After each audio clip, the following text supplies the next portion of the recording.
What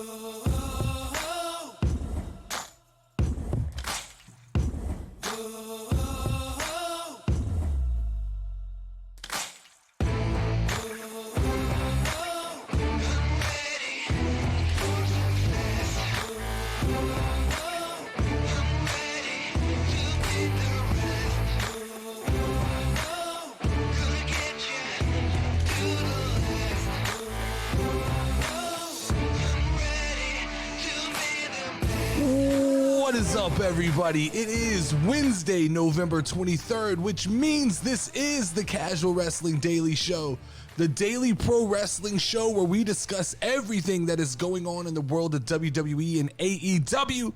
If you enjoy the content and you are feeling a little bit oozy, you are welcome to go ahead and click the link in the description of this video to donate a couple of dollars. If not, that's okay. Just sit back and enjoy the next 30 minutes of pro wrestling fun.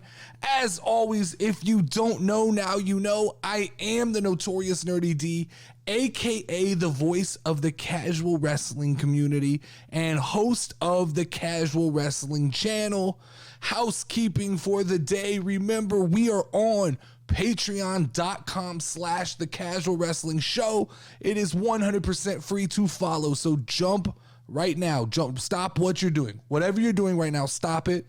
Type in on your computer or on your phone, Patreon, patreon.com/the Casual Wrestling Show. Hit the follow button. 100% free. Cost you nothing. That's where we're going to post channel updates and community updates. We're going to start doing some giveaways. This thing is hitting full stride. I'm ready to go. I'm working hard on this channel, and I want you guys to be able to be updated on everything I'm trying to do. I'm constantly making changes, constantly trying to make the content better, and I'm going to need input from you guys, so just jump over there and follow. And like I said, if you're feeling oozy, you can become a Patreon producer for just $5 a month. Like our boys, it's Zinni, LGRSM, Redis JC, and our newest Patreon producer, Ian Newberry. So thank you guys. You don't understand how important that is to helping me grow this channel and grow this show. And just like it instills a confidence that like I'm on the right track and I'm just going to keep pushing forward. So, all right, it's Wednesday, and we're doing something new on Wednesdays. We're going to start Bracket War Wednesdays, which means today we're going to narrow down the best finishing move in a bracket fight battle brought to you by @FrancisBuxton5 on Twitter. But before we do that, let's see what's happening with the news. All right, so we got 3 news stories to talk about today, starting with an interesting story about Bobby Lashley. And the story has come out that Bobby Lashley was offered roles in the movie Mortal Kombat and in the show Stranger Things, but he turned them down because he had prior engagements and he was focusing on his MMA career and focusing on trying to get back into the WWE. Now, you want to talk about missed opportunities, man. You got to wonder, does Bobby Lashley regret this? Like, this is missed. You're talking about two IPs that went on to be majorly successful. One in Mortal Kombat when they rebooted that movie, and I think now they're doing a sequel. And it feels like I know Bobby Lashley has been in a couple of different movies. One called Blood Out, which I looked up on YouTube, watched the preview. If you have not watched the preview for the movie Blood Out, like right now, stop what you're doing, type in Blood Out, check out the preview. When I say there's bad movies and bad movie trailers, like I think it's an understatement. Watch that and see. So what Bobby Lashley has done up until now as far as movie roles, because he's done a couple of movie roles, is light work, right? I think he's played a wrestler in one, and he played some bad guys in some others. But like, you talk about a missed opportunity. These two IPs, let's talk Mortal Kombat. That movie was I mean, I liked it. I enjoyed, I'm not gonna say fire, but I enjoyed the movie Mortal Kombat. And like, when you look at Bobby Lashley, like, he is tailor-made. He is fit. He is the real life Jax Briggs. he would have fit into that role perfectly. So that's not a minor role in that movie. I mean, because obviously that's who Bobby Lashley was set to play if he was going to be in Mortal Kombat. You're not making this dude Scorpion. You're not making Bobby Lashley Sub-Zero. He's playing, Jax Briggs. So like missed opportunities here for Bobby Lashley. And then you talk about Stranger Things, which I think is like one of the biggest shows on Netflix. I mean, of all time, one of the biggest shows on Netflix. And I imagine that his role on Stranger Things was a much smaller role. And I imagine that in the future, Bobby Lashley will have plenty of opportunities to find roles where he can play, the big bad guy. My issue with Bobby Lashley is I don't know. I've never considered him just extremely charismatic. And so I don't know how does that translate? It's the same thing I talk about when I talk about Roman Reigns, and I don't know how Hollywood Roman Reigns is. With guys like The Rock, the charisma was all there. There was no doubt that The Rock could transition over to Hollywood, and it's not a problem. It's the same thing I feel about like Sasha Banks. I don't know what is the shelf life for somebody like her in Hollywood. What is the ceiling for somebody like Sasha Banks in Hollywood? What is the ceiling for someone like Bobby Lashley in Hollywood? You saw it, like you knew The Rock was going to do it. Batista surprised us, but he always had a personality. He at least had a personality. Stone Cold was a guy that like he could play the what? He could do that in like The Longest Yard in a couple movies. He could be a badass, but even Stone Cold never really never hit a level of superstardom. Like I think there's a little bit of like a delusion that The Rock has given professional wrestlers, in that I think they can just move on from wrestling. And John Cena did the same thing, right? Because John Cena and The Rock, you talk about like the two most charismatic wrestlers of all time. That's possibly them. You throw in Hulk Hogan and Macho Man and a couple other guys, but like not everybody is built like John Cena and The Rock. And so I think what you get is people like Roman Reigns, people like Bobby Lashley. I've seen Becky Lynch talk about it. I'm sure Seth Rollins has the aspiration. But you see these people go, we're going to transition into Hollywood, and I don't know how well that's going to go. I don't know how many of these opportunities you can pass up like Mortal Kombat. I don't know that there's just roles in abundance for people like Bobby Lashley.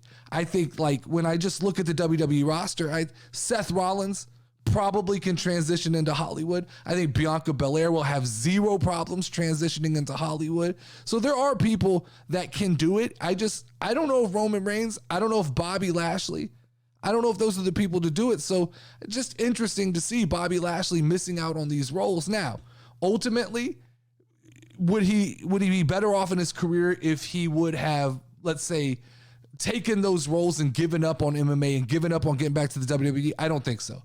I think that Bobby Lashley's smartest decision was working his way back into WWE and finding this spot that he has found. And I still think like we haven't even hit the apex of Bobby Lashley's career. I don't remember how old he is. He's in his 40s. But as we talk about all the time with wrestlers, that's still relatively young in wrestling years, that I think Bobby will ascend and be a top guy for years to come. And I imagine that there will be Hollywood opportunities for Bobby Lashley if that's really what he's seeking out for. Second story we're going to talk about here is the betting odds for WWE Survivor Series have come out. And typically when these odds come out, I tend to agree pretty solid with what I believe is going to happen. Usually lines up pretty good with what happens in the odds. That doesn't mean that's what happens when we go and watch the television show. The odds are incorrect a lot. And I don't even know how betting on WWE works. It's a weird concept to bet on a sport that's predetermined. I guess that just like people who know the finishes are sworn to secrecy. And I don't even know like what kind of bets. It would be interesting. I might do a whole topic one day just on the intricacies of betting on professional wrestling and how and what you can actually do. Because I think I don't know if it's DraftKings or FanDuel. One of the big boys actually allows you to bet on pro wrestling, I'm sure. But I think these odds come from a smaller odds maker. But let's take a second and let's look at the odds that they're giving us right now for Survivor Series, War Games. And we'll start with the men's War Game match. This is one already right off the bat that I don't agree with. They have the Bloodline at minus 160 and they have the Brawling Brutes, or what are we calling them? The European Brutes, the Brutes. We'll call them the Brutes. They have the Brutes at plus 120. I just don't see this match going this way, and I'll make my picks later in the week with Level Up Lauren. But like right now, I'll give y'all an insight on what I'm thinking. I don't think that's right. That doesn't seem right to me. This seems like the prime opportunity to hand Roman Reigns a loss without actually having to have him take a pinfall. It's an opportunity to get someone like Sami Zayn or Jay. Heard an interesting concept. We're all counting on the fact that Sami Zayn is going to be the one that gets isolated from the bloodline. But Jey Uso could be the one to get isolated from the bloodline. Jey Uso could take the pin in this match, and Roman, there could be, repercussions from Roman, and it could cause some problems within the bloodline. But I don't like those odds. I don't like if I'm betting on this match, I'm not betting this match at minus 160. I think that I really think, like, if you believe what's been going around, I think Kevin Owens, the reason he is fighting through injury is because this is a coming to be moment for Kevin Owens. And I think he is going to stand above all at the end of this match. I think he pins either Jey Uso or he pins Sami Zayn. I'm guessing it's Sami Zayn, but I like the idea that it could be Jey Uso. The second War Games match, the women's War Games match, they have Team Belair at plus 225 and Team Bayley or Damage Control at minus 350. I like that. I like those odds. I think Bayley needs a win. I think Rhea Ripley needs to be booked strong. I don't think Mia Yim is in need of some big win. I think, heard a theory. I heard another theory I liked. I heard a theory that Alexa Bliss may not make it to Survivor Series. That as we go into Friday SmackDown, there could be a chance that Bray Wyatt seeks some kind of revenge on Alexa Bliss and knocks her out of the match, and we may have two open slots. We may find out like something like Becky Lynch is in the match at the beginning of the show, and we may find out that there's another open slot going into War Games, and I like that idea. But I do agree. I agree 100% with this right here. Plus 225 for Bianca seems right. That seems right on line with where I am. That's about the confidence I have in the fact that the heels are going over in this match. So then we go to the SmackDown's Women's Championship, and it has Ronda Rousey minus 4,000. Shotzi plus 850. I've prayed, I've begged. I said it would make it interesting. It would be a great long shot for Shotzi to win, but let's be honest, Shotzi's not winning. And look at this. Like, there's zero chance Shotzi is winning this match. And so we don't, but once again, when I talk about this kind of being a lame duck card, it's that, right? When you look at some of the splits on these matches, you don't see a lot of break even. You don't see a lot of the plus 150, minus 150, which to me means that there's not a lot of confidence. When you get minus 4,000, it means that there's literally no chance that Shotzi wins that match. We got AJ Styles minus 400, Finn Balor plus 250. I like it.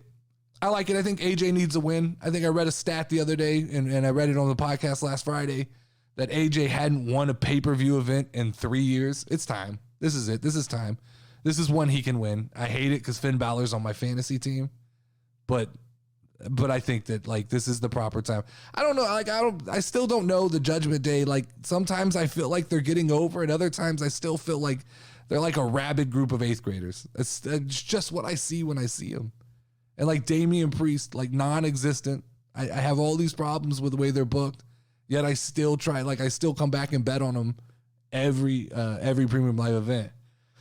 And then last we have WWE United States Champion Seth Rollins at minus 150 versus Bobby Lashley at plus 150 versus Austin Theory at plus 150. So they've got Seth Rollins winning this match. I think that's a safe bet.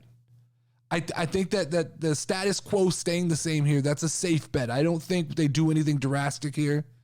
I think that Bobby Lashley can look strong. He can beat everybody up. Who knows? Brock Lesnar could show up and pull him out of the match, and they could wander off. I think Austin Theory takes the pin here, guys. And I said, y'all, everyone overreacted to the new bearded Austin Theory, and then he ran away from Bobby Lashley, and I think he takes the pin in this United States Championship match, and I don't know where does that leave us. Someone explained to me that maybe he's not done with hitting rock bottom. Whew, that's a long fall. That is a long fall from the top after kind of losing the Money in the Bank cash in to coming back and having a good night the next week to then running away the next week like that. That feels a little bit like erratic booking to me. It does feel a little bit like erratic booking. 5 matches is what we've got. That's what we've got on this card. I still think Bray Wyatt gets put in here somewhere. Whether it's a match or whether it's just a speaking moment, I think that fills out the card. And it's apparently the tickets are selling out. Apparently people are excited for this. I look at this and I still go, outside of that men's war game match, I don't know what I'm just overly hyped for. Last story of the day is injured superstar Montez Ford says he is back to feeling 100%. That's good news, man. I forgot that Montez was hurt. I literally forgot. And the other day I listed off a list of reasons why I thought that Raw had been so boring. Add Montez to the top of that list. And I don't mean it's boring because it's boring because Montez Ford and Angelo Dawkins have not been on TV, and I am a huge fan of the Street Profits, right? Add it to the list. No Kevin Owens. We haven't had Kevin Owens. We just got him back. No Montez Ford, no Becky Lynch, no Cody Rhodes. No wonder Raw is struggling to book matches. No wonder Triple H is struggling to book Raw. He's very handicapped. Imagine right now what happens when Triple H gets that war chest back. 100% roster. He has everybody to work with. That'll be the real test. I'm critical of Triple H right now, but I really will begin to judge him when he has that full war chest and he's able to book at 100%. Look, I swear, if Montez Ford comes back and they immediately book him against the Alpha Academy, I'm done. I can't. Alpha Academy, Alpha Academy needs a repackaging, and that makes me sad because I like Alpha Academy. I really do. I like Chad Gable and I love Otis, but they need a rebranding. They need a refresh. Maybe it's not a full 100% repackaging, but the Alpha Academy, they need a rebranding. They're either going to have to lay 100% into that comedy gimmick, or we're going to have to give them a couple of legitimate W's and make them seem like a legitimate team. Here's the problem still in WWE with the tag team division, and that is you can do everything you want to build it up. Someone told me the other day, if you look at the tag teams, they're building sizable tag teams, which is awesome, right? They're starting to put these big guys into tag teams, and it makes sense. They're doing it on NXT. They're doing it in the main roster, but it's all for nothing until there's a prize. And right now, those 2 prizes are wrapped around the waist of the Usos. Those belts have to be split up. I understand that you didn't want to split up the WWE Championship and the Universal Championship because it got real messy. But somehow they're going to have to get... Raw needs some fucking titles.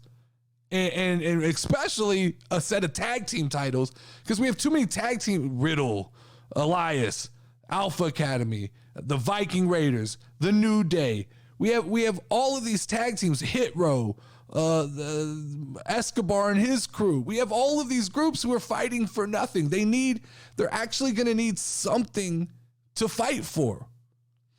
All right, guys, so I'm doing something new here. After the news, I want to go in and I want to take the opportunity to do something a little less topical and a little more free flowing. And it'll be sparked and it'll be inspired by a news story, but it's not going to be, it's not going to be so much commenting on the news as it's going to be a little bit of an editorial, me talking and me doing what I feel like most comfortable doing. So right now, let's get into a topic of the day. All right, so today's topic of the day is kind of sparked and inspired by an article that I found on comicbook.com. And it was an article about the AEW roster and how they're not fully buying into this idea or this story that Tony Khan is trying to give to them about CM Punk and his involvement in kind of the handling of Colt Cabana and just the whole situation, really. And what I wanted to do is I wanted to take a moment because I wanted to take a little deep dive into what I'm calling the fall of CM Punk.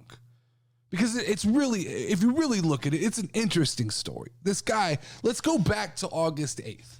August 8th, 2021.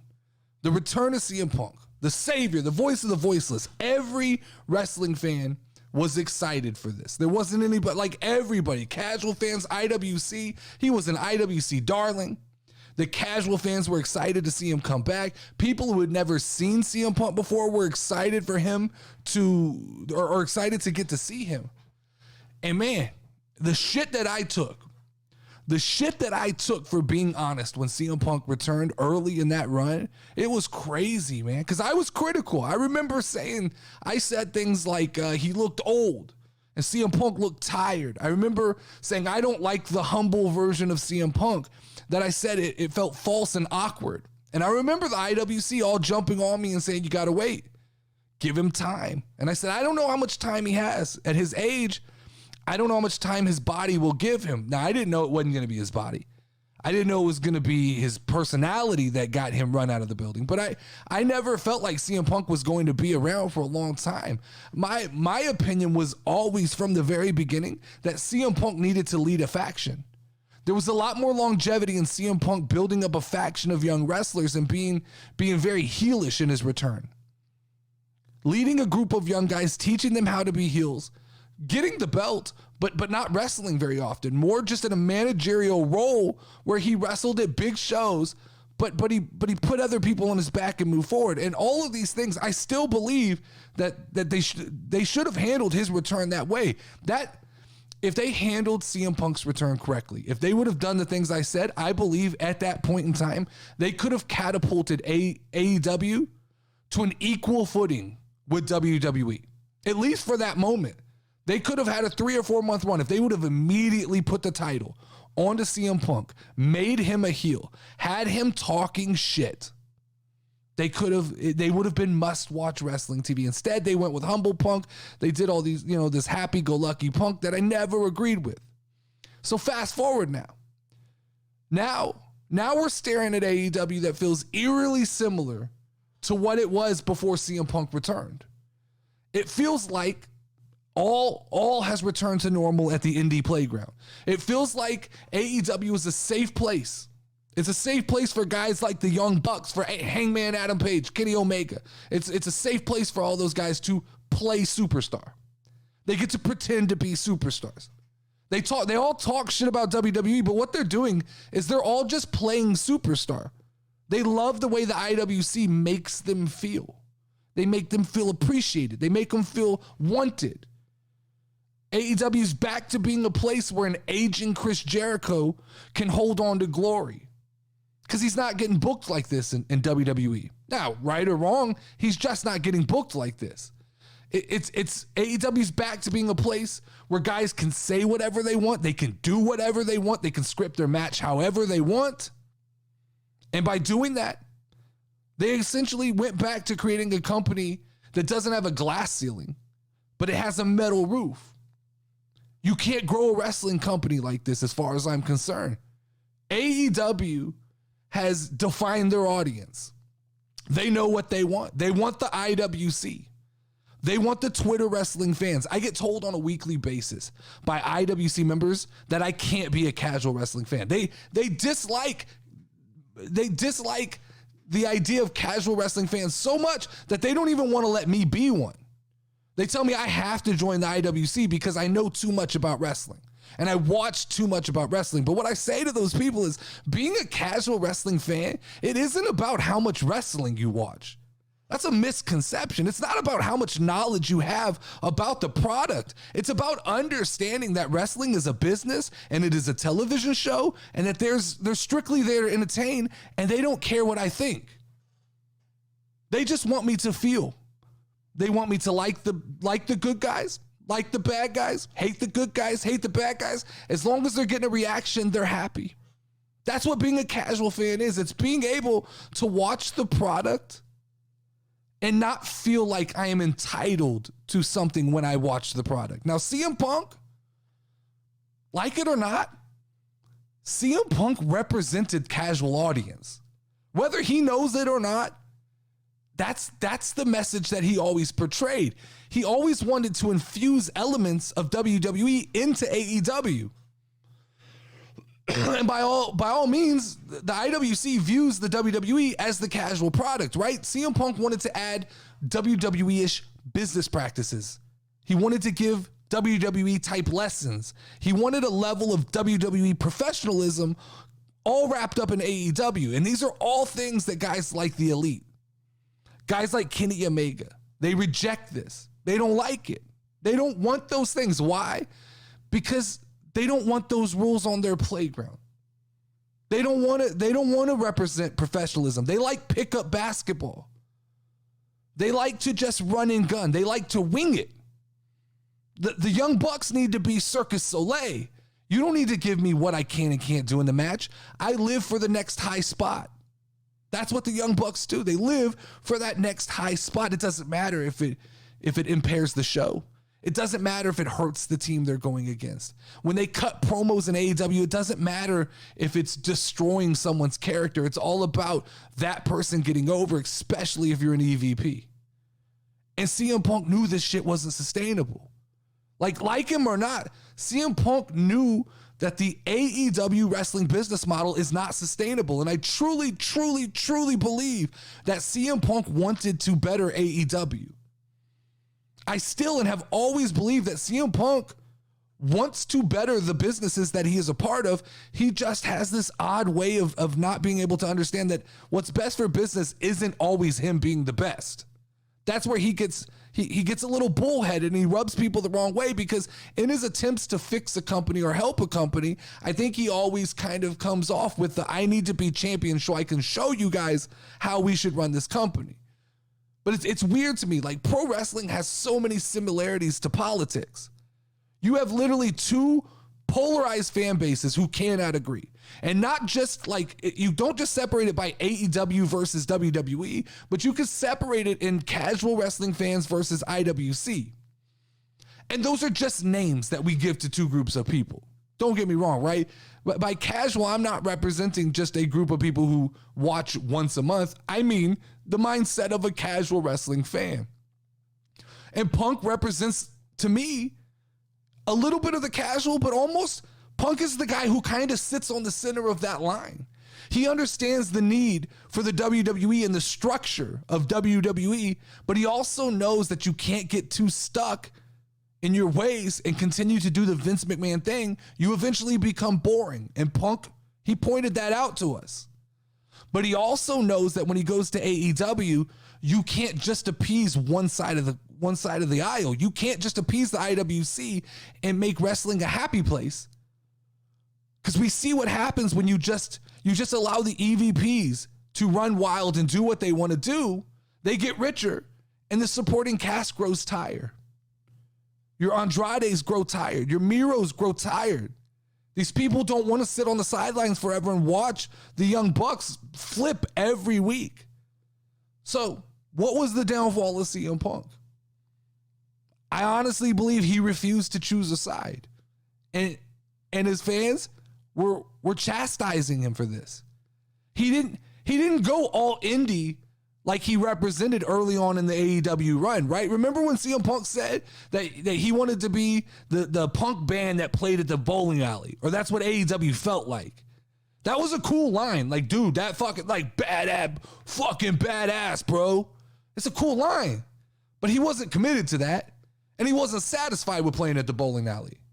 No rock star who's played in Madison Square Garden goes back and says, you know what? I want to play the Astro lanes for the rest of my career. It's cool to play a few shows, but like, you get the itch to play stadiums and be a rock star again. You can't ever go back to being indie. It just doesn't work that way. Maybe the only person who's ever accomplished that is Bryan Danielson, because he just literally doesn't give a fuck. He literally said he wants to wrestle on AEW Dark and be an indie guy, and that's cool, right? But now everybody's chosen a side. Everybody's chosen a side with CM Punk. The AEW crowd, obviously, and the IWC, they chose a side. And those people, they love to call us fickle. They love to call WWE fans fickle. But they turned on Punk on a dime. They really don't know what happened. Nobody knows. We don't have a full recount of what happened that night, but the crowd at Full Gear, they made up their mind. Fuck CM Punk. Chicago, that may feel different. Time will tell. When they go back to Chicago, we'll see how that crowd responds. But I do, in my heart of hearts, I believe that CM Punk had good intentions. And that I believe that the Elite were the mean girls in the locker room. And they just didn't want to see their buffet end. They didn't want to see the party end. They didn't want to see the ratings go up. The ratings are important to them. They're not there to make Tony Khan money. They didn't want an influx of casual fans into their company because the casual fans, they don't buy into the Young Bucks way. They didn't like that the IWC and the casuals all kind of agreed initially on liking CM Punk for a moment. We all kind of had someone to come around and go, you like him? We like him. Awesome. We can all get behind it. But then they created a bad guy.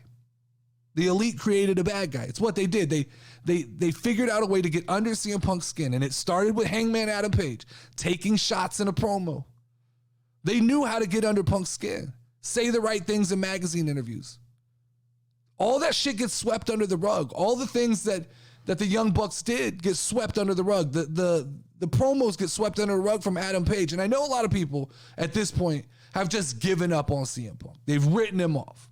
I'm not one of those people. I hope he gets closure. I really do. I hope CM Punk, whatever it is, I hope he finds his peace. I hope he wrestles again somewhere.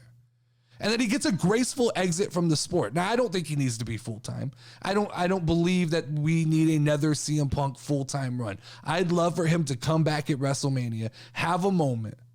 I mean, there was actually a time where like CM Punk carried the WWE along with John Cena. We can't forget the impact that he's had on the pro wrestling business. Him and Cena were the perfect yin and yang. And credit to John Cena for always allowing CM Punk to play the disgruntled indie guy, because I think now more than ever, CM Punk should have a newfound respect for what John Cena did for him. But I don't want, like I said, I don't want another long run of CM Punk in WWE. It's not what I'm looking for. I'd be happy if he got to come back, have a WrestleMania moment, possibly main event like a night one of WrestleMania. Because I do believe CM Punk can be an asset. He can be an asset to a company in the right position, in the wrestling company. I'm sure he can be helpful to young talent. I'm just not sure that position right now is being a full-time wrestler. All right, let's end Wednesday off here by running through a bracket fight and deciding who has the best finishing move in all of pro wrestling. Now, keep in mind, I didn't pick these moves that are in this current bracket that we're going to run through. These were chosen by the name I gave earlier. So I'm going to run through this bracket. This is my favorite choices. We're going to make a bracket and we'll end up figuring out who has the best move. If you don't like these moves, jump onto bracketfight.com. Make your own bracket, whatever. I don't care if it's special moves, finishing moves. Send me that bracket and we'll feature it on a Wednesday episode of the show. I want to do, this is a new Wednesday thing. Every week we're going to do a bracket. Let's get to it though. Let's get to it. Let's bring up the screen here and let's talk about this. Let's start off. Now, some of these moves, y'all got to bear with me. As a casual wrestling fan, some of these moves, I'm going to have no idea what they're called. And so I'll just reference them as unknown move one, right? So we'll start off right off the bat. We're going to run through this pretty quickly here, but right off the bat, that's Styles Clash versus, I don't know who that is. I'm assuming that's Kenny Omega, but I don't know. But I'm going to go Styles Clash because I'm not a big Kenny Omega guy. Let's see. Right here we've got, that's a Shinsuke Nakamura kick. And we've got the GTS. Look, guys, I'm a CM Punk guy. I always was. I'm a fan of the GTS. What do we got? That looks like Razor Ramon and the Razor's Edge, and that looks like Rhino Spear. I'm going to go with the Razor's Edge here. I'll give it to the Razor's Edge. We have, who is that? That's the Slingshot, Lariat, and the Rock Bottom. There's no question there. Come on, guys. There's no question there. Keith Lee, some kind of power slam, and the Booker T leg drop. Booker T. That's Booker T. These early ones, I'm not going to give a lot of explanation. There's not much to say. Clothesline from Hell. Is that Byron Saxton? I don't even, that looks like Byron Saxton. I'm not sure. I may be completely wrong, but I'm going Clothesline from Hell. That's interesting that move made it into there. He must have run out of stuff. All right, so the big ending in the 619. This might be a little controversial.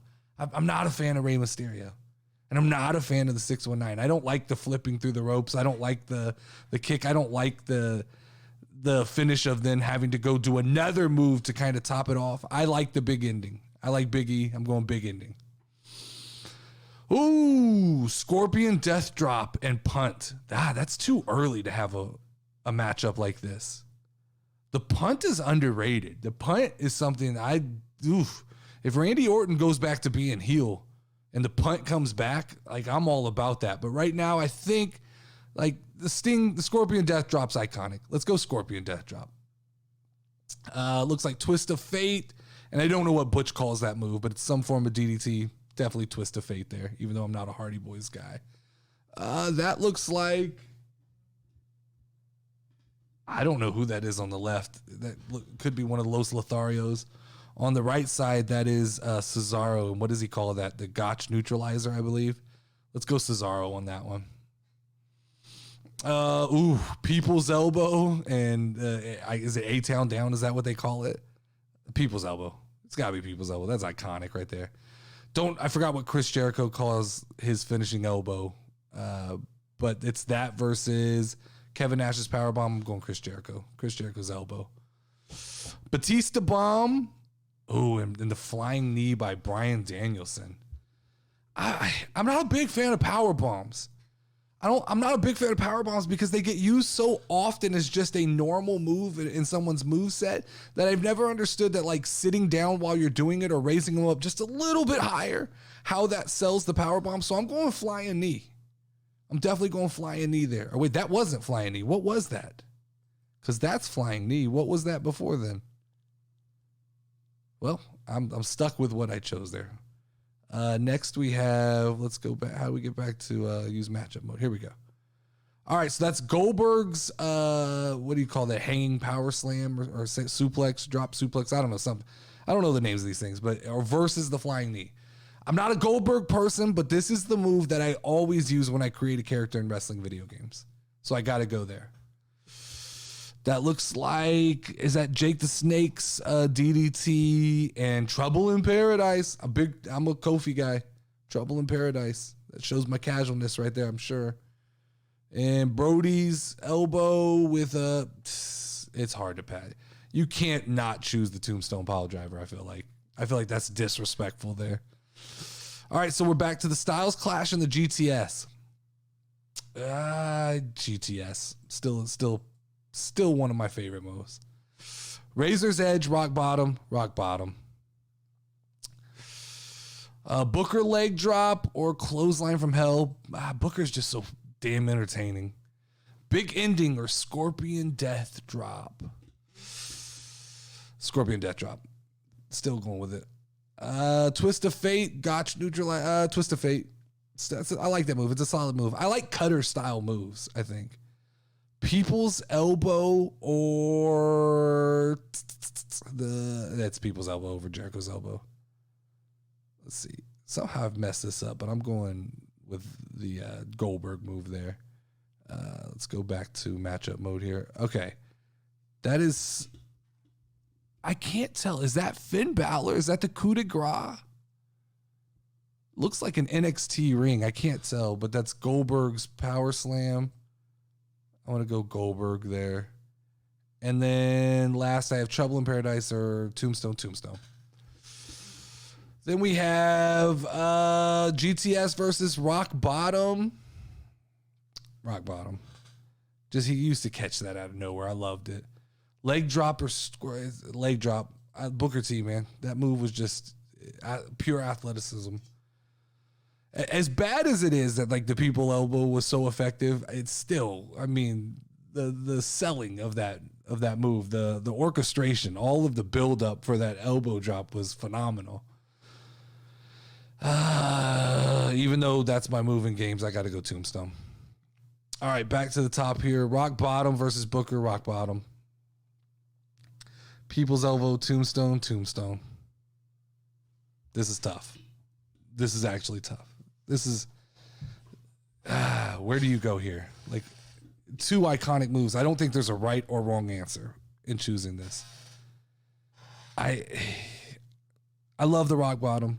I love the Rock, but I think the Tombstone's iconic. With the fold the arms pin, there was nothing like it. All right, moving to the other side here. That's a double underhook DDT. Don't know what he calls it, but that's Mox. And a stunner. Stunner's going to be hard to beat. Big Show punch versus a Seth Rollins stomp. I'm not a fan of the stomp. I think Seth Rollins lacks a very good finishing move. Zigzag and Malachi's kick. Zigzag. What do we got here? RKO and some kind of backstabber, but I don't know who that is. I'm going RKO. That is some kind of suplex. Not sure who that is. And that is Andrade. I can't tell. I can't tell on either of these. I like that. That looks better. That's a pop-up power bomb, and that's is it Deep Six or End of Days? Is that Becky Lynch? Is that a picture of Corbin giving Deep Six or End of Days to Becky Lynch? Why did they choose that photo? That's crazy. I won't pop-up power bomb. That's crazy, man. Oh, that's Andrade. Okay, that's Andrade. Some kind of DDT. Sister Abigail, definitely. That's a solid move there. Code Breaker and Storybook Ending. I'm going Code Breaker. What is that? That's a Sweet Chin Music. And that's way too early for this. Way too early in the tournament for this. Sweet Chin Music. I love seeing it, but that's Sweet Chin Music. Some kind of kick. And a bro kick. I'm going bro kick. What is that? I don't know who that is on the left, but that's Roman Spear. And I recognize the head of the table. Skull Crushing Finale, Last Ride. I'm not a powerbomb guy. I'm going to get eaten up for that one, but I'm not a powerbomb guy. Samoa Joe, and that's F5. Yeah, sorry, Samoa. What is that? Oh, that's the Crossroads and Hulk's leg drop. Hulk's leg drop is iconic, man. You can't beat that. Let's see. We've got a Pedigree or the Angle Slam. Too early for that, too. Pedigree. And that's a Claymore and a Haluva kick. I'm going Claymore. Just a little more devastating looking. Stunner versus Big Show punch. Stunner. Zigzag versus RKO. RKO. That's setting up a nasty match here in a minute. Still don't know. We're going to pop up powerbomb because I don't know what that is on the left. Sister Abigail and Codebreaker. Codebreaker. I like moves that can be hit out of nowhere. That's kind of something I like. Stunners can be hit out of nowhere. Rock bottoms you can kind of catch them in an awkward position. Brogue kick, you can catch them out of position. Still gonna go. I think the better of the two kicks is the Sweet Chin Music there. Roman Spear versus Skull Crushing Finale. Roman hits some nasty spears. I think he's one of my favorite at pulling off the spear. All right, F5 versus Hulk leg drop. I gotta go F5. That thing's devastating. The crowd goes nuts when Brock takes people up on his shoulders. Pedigree and Claymore. Pedigree. That's easy. I like that. This is it. So this is nearly impossible because these are just two of the most iconic moves that get hit out of nowhere. The stunner with the kick, the middle fingers and the stun, and then the RKOs out of nowhere. This may be controversial, but I'm going to say that I think the RKO is a better finishing move than the stunner. I just think it's a prettier. It can be hit from more places, and so I'm going to take that. Codebreaker or pop-up powerbomb? I'm going pop-up powerbomb. I think that's an impressive move. I'm not a big powerbomb guy, but to throw a guy up and then powerbomb him feels like there's an extra element there that I like. Sweet Chin Music versus Roman Spear. Going Roman Spear. That's just gut instinct there. Speaking of gut. Pedigree and F5. Now, while nobody has done the pedigree as good as Triple H as far as I've ever seen, I think Seth Rollins doesn't do it justice. I think the F5 still for me. When that move gets hit, it's devastating, man. Easy. RKO there. Oof. Let's go F5. What are we in semifinal here? F5 and RKO. RKO. Oh, woohoo. Championship match here. Tombstone Pile Driver versus an RKO out of nowhere? How do you choose this? How like these are definitively, I think I came down at the end here to the two that I would have chosen. Two that I like. Two of my favorite moves. Stone Cold Stunner included in there, but I think I got to the destination I was trying to go to, but I don't want to cross the finish line here. The Tombstone Piledriver is great because it definitely had finale. Like there wasn't just a ton of times that people kicked out of the Tombstone Piledriver. You were kind of done. But an RKO, man, the whole setup and stuff. My favorite move of all time, my favorite finishing move of all time is an RKO. It definitely is. Like I can't dispute that is my favorite finishing move of all time. Yeah, so that's that. Another good show. That's all the time we got today. That's all the time we got today for the Casual Wrestling Daily Show. We will pick up where we left off tomorrow, talking about, I believe tomorrow we will be talking about AEW Dynamite. We'll do an AEW Dynamite recap, the top 5 things that you should have seen on AEW Dynamite. Make sure to tune into this show Monday through Friday for more amazing wrestling podcasting content. As always, I am the Notorious Nerdy D, and I will talk to you guys tomorrow. Step in the ring, if you ready, let's go. Hey, Casual Wrestling Community Show. You already know, talking WWE. Keep it rolling and hosted by Notorious Nerdy D. Don't be sure that you gon' find. Tune in cause it's online. Hit 'em with a figure 4 leg lock, pile driver or clothesline. We bringing that heat like for show, but you should